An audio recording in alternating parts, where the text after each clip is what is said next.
For thousands of years, every morning and evening, Jewish people have prayed these well-known words as a way of expressing their devotion to God. They're called the Shema.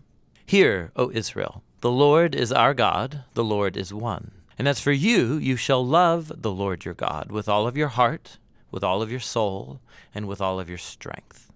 Now, the first word of the Shema is hear or listen, which in Hebrew is pronounced Shema. That's where the prayer gets its name. Now, Shema is a really common word in the Hebrew Bible, and it's obvious why. Hearing is a very universal activity.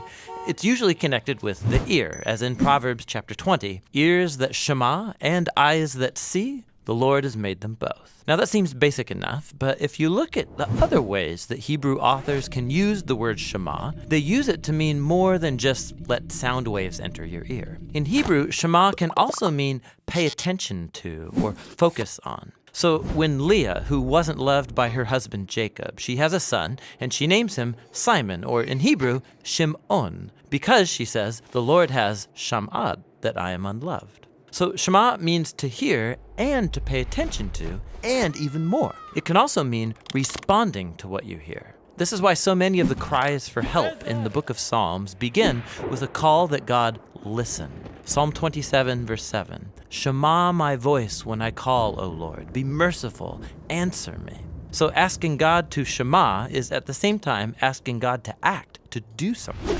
It's similar to when God asks people to listen. Like when the people of Israel come to Mount Sinai, God says, if you shema me fully and keep my covenant, then out of all the nations you will be my treasured possession.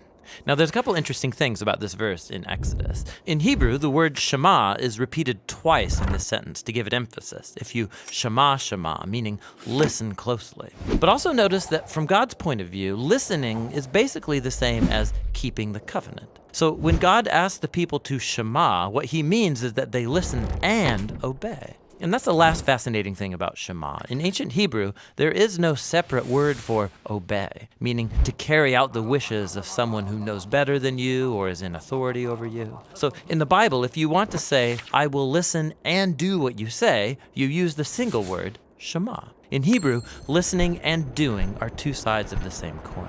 This is why later in Israel's history, when the people were breaking their covenant promises to God, the Hebrew prophets would say things like, they have ears, but they're not listening. The Israelites, of course, could hear just fine, but they weren't actually listening, or else they would act differently. And so in the end, listening in the Bible is about giving respect to the one speaking to you and doing what they say. Real listening takes effort and action, and that's the Hebrew word Shema.